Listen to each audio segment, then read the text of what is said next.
तो आप लोगों का स्वागत है। आप लोग जानते हैं अपना चैनल में। तो यहाँ पर हम लोग आज त्रिकोणमिति पढ़ेंगे। कक्षा 10 का त्रिकोणमिति। आज हम जानेंगे त्रिकोणमिति के बेसिक पार्ट। अगर आप कक्षा 9 से कक्षा 10 में आए हैं तो मतलब आप त्रिकोणमिति पहली बार पढ़ेंगे। और भी 1 से लेकर 8 तक नहीं पढ़ा था या 9 तक आपने नहीं पढ़ा था। अब कक्षा 10 में आप त्रिकोणमिति पढ़ेंगे। तो हम सबसे पहले आपको एकदम बेसिक से, जिनको बिल्कुल भी त्रिकोणमिति नहीं आता है उनके लिए एकदम बेसिक से स्टार्ट करेंगे कि किसको क्या पढ़ते हैं, कोण क्या होता है, और साइन का टेन का सभी सूत्र पढ़ेंगे और सूत्र का उपयोग करना सीखेंगे। बस आज केवल हम लोग सूत्र और उपयोग करना ही सीखेंगे। और उनको क्या पढ़ा जाएगा ये चीज सीखने वाले। तो देखिए, सबसे पहले हम लोग लिख लेते हैं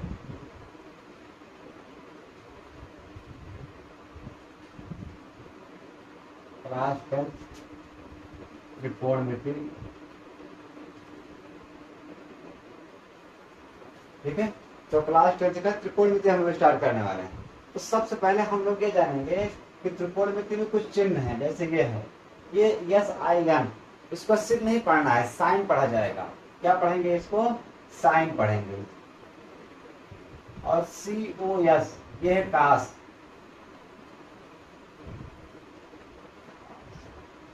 उसके बाद TAN, इसको टैन पढ़ते हैं।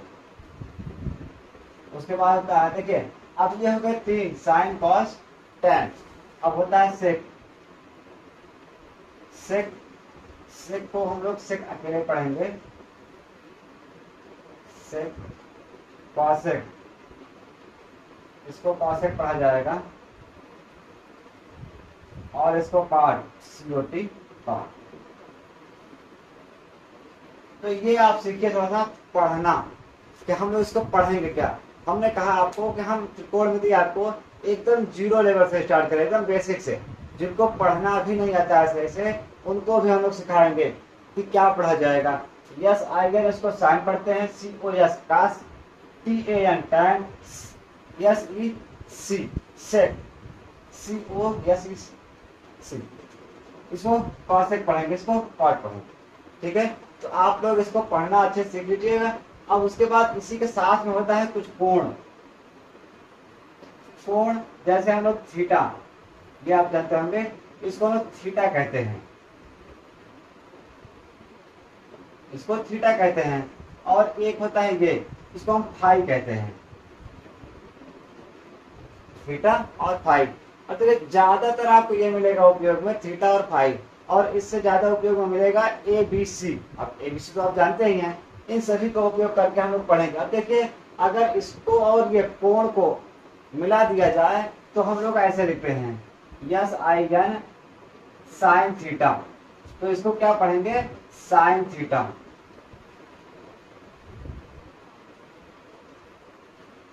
Sine theta. ठीक है, तो आप इसे अच्छे से समझ लीजिए। अब इसी प्रकार यह हो जाएगी। देखिए, इसको हम अगर थीटा को लगा देंगे तब क्या पढ़ेंगे? Sine theta, cos theta, tan theta, sec theta, cos theta, cot theta. तो ये सब पढ़ने का तरीका है। आप एकदम बेसिक से चलिए, हम आपको सब कुछ बताएंगे। तो चलिए, इसको हमने बता दिया। अब आगे बढ़ते हैं। अब दूसरे स्टेप पर आता है सूत्र। आपको सूत्र याद होना चाहिए। सबसे पहला सूत्र क्या है? यहां पर बताए हैं, फार्मूला। ठीक है, तो सबसे पहला जो सूत्र होता है वो साइन का है। अब साइन का सूत्र क्या होता है? SIN sine theta. इसका सूत्र होता है लंब बटे कर्ण। लंब बटे कर्ण। और कास, ये है कास थीटा। कास होता है आधार बटे कर्ण।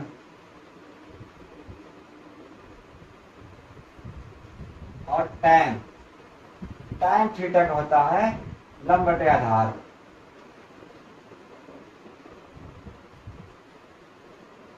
देखिए, आपको 3 याद करने हैं, बहुत जरूरी। साइन का लंब बटे कर्ण, कास का आधार बटे कर्ण, टैन का लंब बटे आधार। अब उसके बाद अब इसी 3 का उल्टा 3 और होता है, समझ गए? साइन का उल्टा कासेक, कासेक थीटा।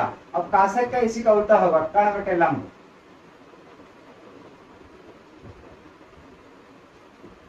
और उसके बाद कास, कास का उल्टा होता है सेक, सेक थीटा कर्ण बटे आधार। उसके बाद है टैन, टैन का उल्टा होता है काट, काट थीटा होता है इसी का उल्टा आधार बटे लंब।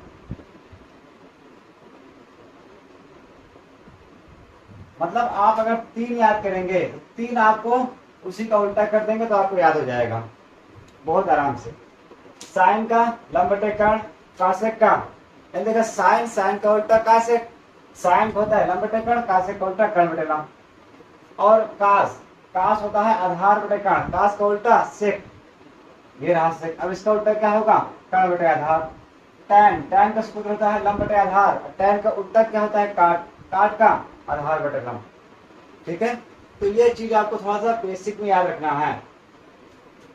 6 सूत्र बहुत ही इंपॉर्टेंट है। अब देखिए इनका हम सवाल में उपयोग कैसे करते हैं, थोड़ा हम एग्जाम्पल आपको समझा देते हैं बेहतर रूप से। तो इसको आप अच्छे से लिख लीजिए, और बाकी अगर ये अच्छा लगे तो लाइक जरूर कीजिए और शेयर कीजिए। आपके पास जितने भी दोस्त यार हैं उनके पास भी शेयर कीजिए ताकि वो लोग भी पढ़ें। और समझ लीजिए आपको मैथ एकदम बेसिक से हम पढ़ाएंगे।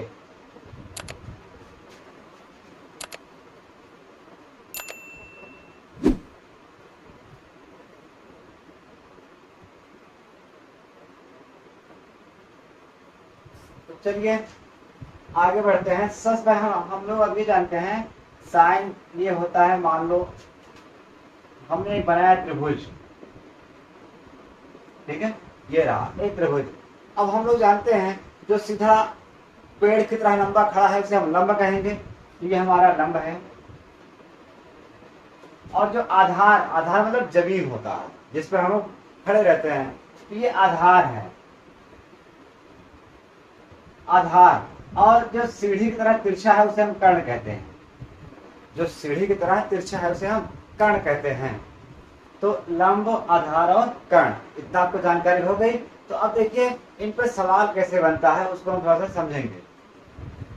जैसे मान लीजिए हमने एक आपको बहुत सिंपल सवाल दिया,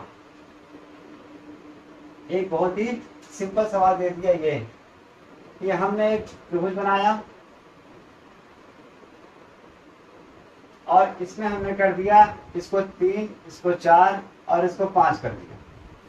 मान लो एक कोई त्रिभुज है ABC, तो हमने इसको कर दिया, मान दे दिया है। अब हम कहेंगे आपको पांचों का मान ज्ञात करो। 5 मतलब 5 का 6 पूरे हैं, 6 का पूरा पूरा मान ज्ञात करना है। तो देखिए हम लोग सबसे पहले क्या करेंगे, लिखेंगे सबको।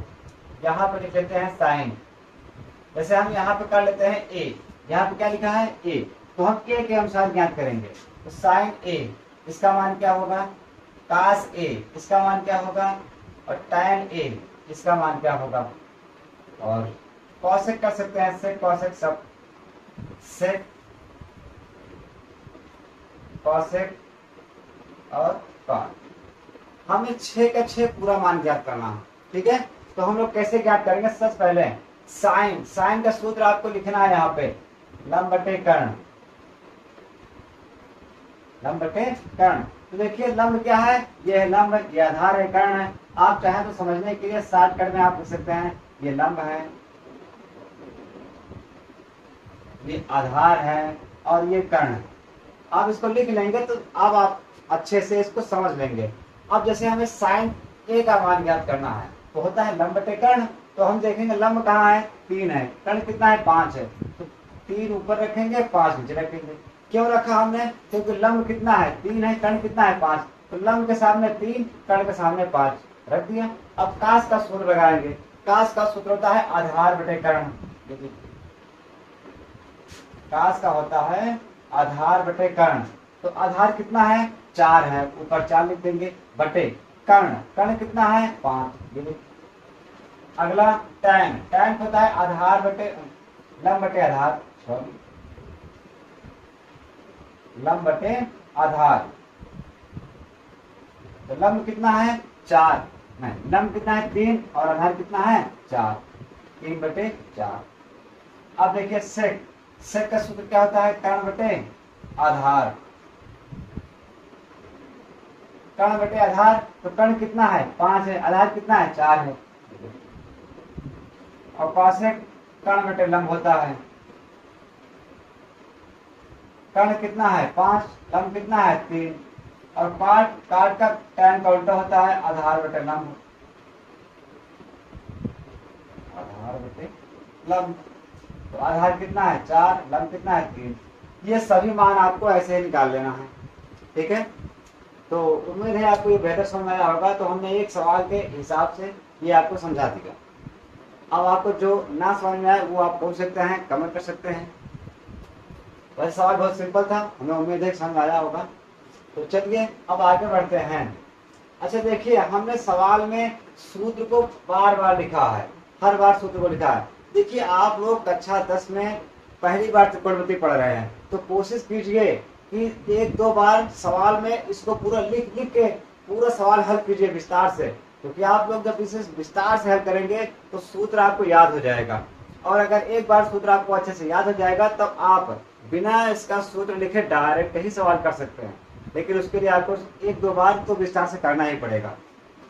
तो चलिए ठीक है, इसको मिटा देते हैं, फिर आगे बढ़ते हैं।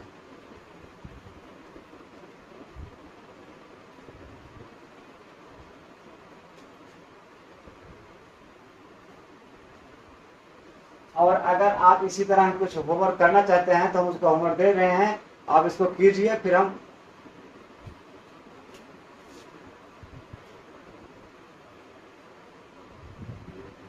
जैसे मान लो हमने दे दिया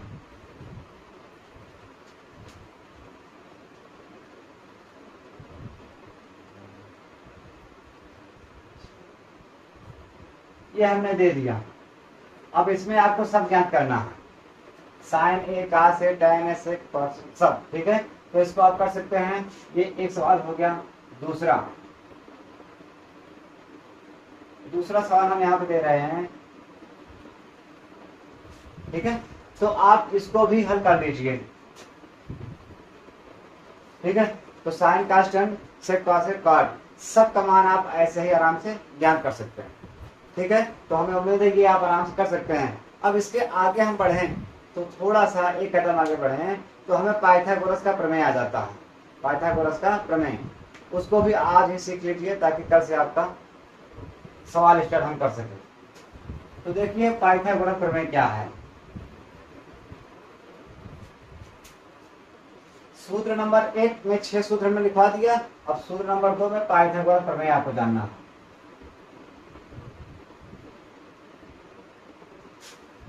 पाइथागोरस प्रमेय, तो देखिए पाइथागोरस प्रमेय है क्या। पाइथागोरस प्रमेय इसी से संबंधित है, ये समकोण त्रिभुज से संबंधित है।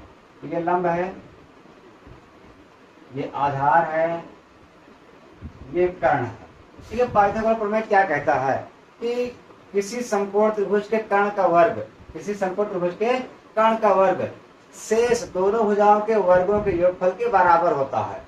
तो हम क्या करेंगे यहाँ पे, कर्ण का वर्ग शेष दोनों भुजा, यानी ये दोनों भुजा हैं लंब और आधार, लंब का वर्ग प्लस आधार का वर्ग, ठीक है। तो ये हमारा होता है पाइथागोरस प्रमेय। अब इसका उपयोग कहाँ पे करते हैं सवाल में, इसका उपयोग कब करेंगे, जब हमें कोई सवाल ऐसे दिया होगा जिसमें 2 भुजा पता होगा, तीसरी भुजा नहीं पता होगी, तब उसको ज्ञात करने के लिए हम लोग यह सूत्र लगाएंगे। जैसे देखिए हम आपको एक सवाल देते हैं, ये देखिए ये समकोण त्रिभुज है, मान लो हमने नाम दे दिया ABC। अब इसका रख दिया मान लो हमने 5 दे दिया, इसका 12 दे दिया। अब आपको C यानी कर्ण ज्ञात करना है। तो जब कर्ण ज्ञात करना है तो कर्ण को ज्ञात करने का सूत्र यही है। अगर लंब दिया होगा तभी इसी सूत्र से ज्ञात करना है, आधार ज्ञात करना होगा तब भी इसी सूत्र से ज्ञात करना है, ठीक है। तो अब इसके अनुसार हम आगे सवाल कल बताते हैं, ठीक है।